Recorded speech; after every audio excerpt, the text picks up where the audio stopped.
Hi, I'm Scott Mackey, and thank you for watching this introductory video on cooking with Himalayan salt bricks. We're going to go over basic heating, cooking, and cleaning of the salt bricks. And the main reason that people are really liking the salt bricks right now, because they're really hot on the gourmet market, is because they're really great for searing, for seasoning. They make great presentation, and they're just really great fun, especially when you're entertaining. If you have company over, it's always a surefire hit. One of the main reasons that people like Himalayan salt in general is because the Himalayan salt is between 200 and 500 million years old. And so back then there wasn't a lot of the pollutants in the water that there are in today's waters, and so it's really pristine, clean water. Himalayan salt has just wonderful flavor. It doesn't overpower foods, and that's one of the reasons that you can have a solid block of pristine salt and be able to cook on them. And they're very dense, and so they hold up really well. The salts, they're translucent, and so if you put light behind this, you're actually going to see through it. And so they're really beautiful. Not only can you heat the salt, but you can also chill the salt. And so it's for some really wonderful desserts. And today we're going to cook a 4-course meal. And one of the dishes will be a chilled ice cream dish with grilled pineapple. And so one of the most important things is heating the bricks. You want to heat them slowly because they are 200 to 500 million year old salt crystals. You want to heat them slowly. What I typically do is I'll put them on a low heat for 15 minutes, turn it up to a medium heat for 15 minutes, and that'll get you about 400 to 450 degrees. We don't recommend you put them in the oven or a microwave. You really don't want to put salt crystals in a pressurized situation. The gas burners on a grill like this works really well. This is an all-clad indoor grill. These work really well.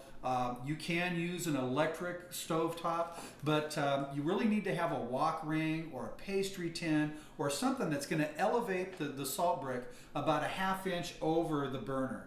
And so, but they heat up really fast, and they just make wonderful meals, and they're just tremendous fun. Before you put them on the burner, though, you want to make sure they're really dry. Because if you put a wet one on there, there's a good chance that you could crack it. And if it cracks, there's no big deal. You can use it for graters or all kinds of different uses. But I have another one at home that I have a couple cracks in. Continue to use it, no big deal. But we don't recommend that you move the salt bricks once they're hot. Have them fully cool before you move them to another location. We've heard of people moving them on tables and putting them on different devices that can withstand the heat, and then they cook on their table. And if you choose to do that, that would be up to you. But we don't recommend moving them once they're hot. But they're really great on a barbecue, great on your indoor grill. A couple other things that are do's and don'ts on them is, we don't recommend you put butter on them unless you want something really salty. Butter has water. It's going to really extract a lot of the salt out of there, and so that's usually not something that we recommend unless you want a dish that's a little bit saltier. We really like putting either vegetable oil or olive oil. We're going to do a bruschetta appetizer. We're going to put truffle oil on it. It's really wonderful. Then we're going to put the bread. And so that's pretty much the first segment.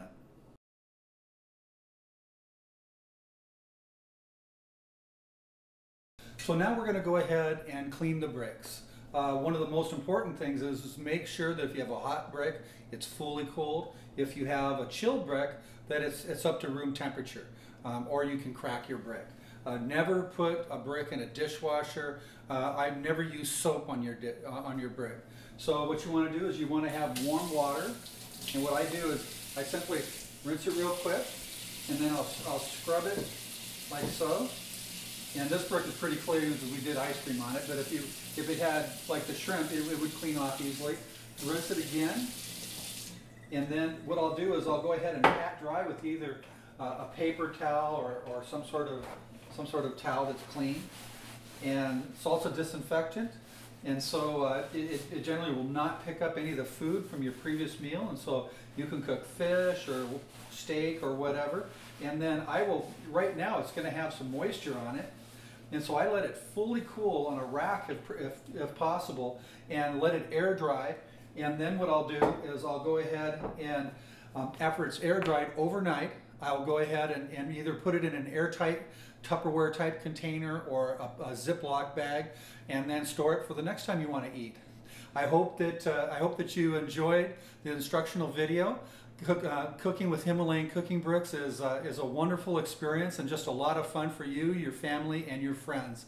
So hope to tune in next time for another one of our videos, and happy cooking.